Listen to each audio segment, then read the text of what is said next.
we are looking at that, but we're traveling at the speed of bureaucracy. Yeah, it always seems that when you go to talk to people about sewage, you're a lot, I don't know, Charles can maybe speak to this, but it seems easier to get money for potable water than it does sewage. If you kind of go to, you know, they don't even like putting them together, you know, they don't like talking about it at the same time. Exactly right. And the problem is that if you put a sewer system in there, it's not like water. If you put a sewer system in and it goes by your house, you have to hook onto it. No, you have to be charged for it. You don't have to be. You don't have to hook onto it. It's based on the amount of water's average bills and all that. That is correct. So yeah, they just take how much water you use, and then they give you a fee for that amount for your sewage. That's exactly right. So there's a lot of things they can. But you know, it's a good thing that we're kind of, with the projects we're talking about right now, getting them finished to put water into these places, you could potentially, you know, you've cut down a significant number of people who didn't have potable water, so you maybe could shift a little bit of the emphasis toward that development area over there and get the sewage. It's a vicious circle. You know how much better the system works with a chlorinated system, how much better the septic system works. And it's unbelievable. I don't think you should have a problem with E. coli. And starting this month, we have to test for Cryptosporidium.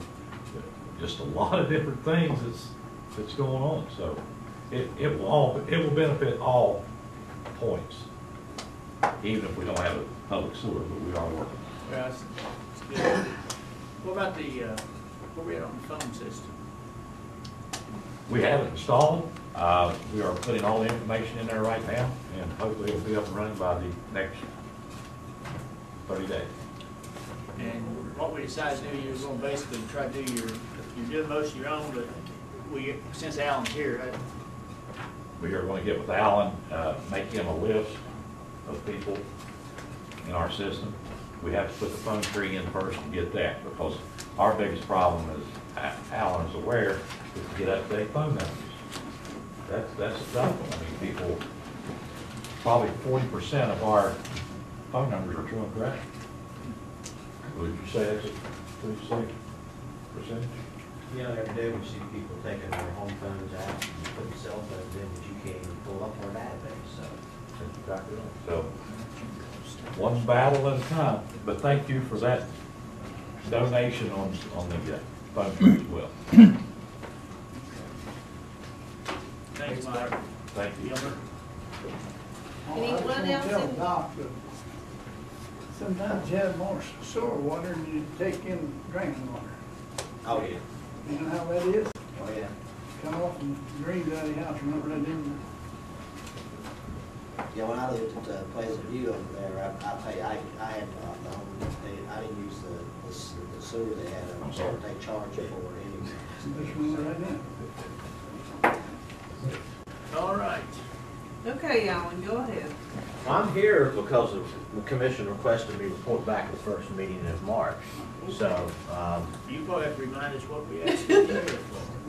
well, I was afraid that if I didn't come tonight, you all would remember that you had asked me to be here. We do remember, we're just kidding you. Okay. We had talked about generators about a month and a half ago or so, and at this time we've spent considerable time doing some research and looking at what exists and what's out there. The generator that we received, the initial Homeland Security grant, the County Commission added something to make it a little bit larger, was too large and was too different to find anything that was currently on state bid in order to piggyback off of that. So we have an advertisement that is running in the county paper this week and next week for a return and an award date, I think, of March the 17th. So we had to bid that out, and we are circulating that, hoping to have those numbers back in.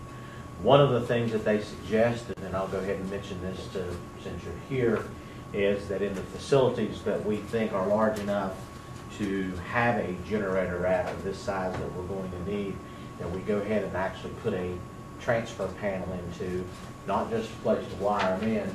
So while that generator is parked and not in use, instead of having that generator sitting on the courthouse parking lot in Hamlin or in my parking lot or whatever, waiting to be used, go ahead and store it at a facility that is on the top of the list of being the youth facility for need.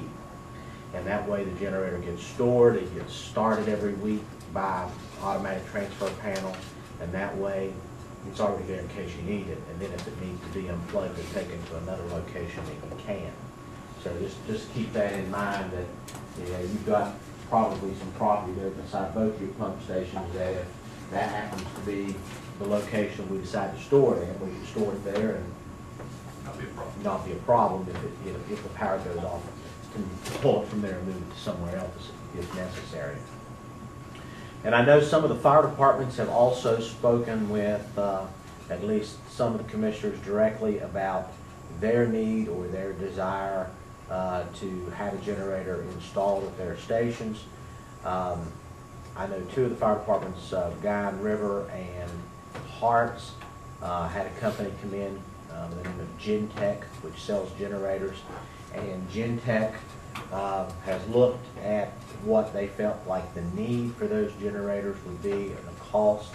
I spoke with at least 2 or 3 fire chiefs, and for the size of generator to keep the station functional. Now, we're not talking a generator that would take the entire building, but we're talking about something that would keep them functional during the event of an emergency, because most of the facilities are lucky enough they have gas service. Most of the fire departments do have gas. So that decreases the cost of the size of the generator. We were looking at about $5,000 per fire department to place a generator in there, or a good number that we looked at. One ambulance service building that does not have a generator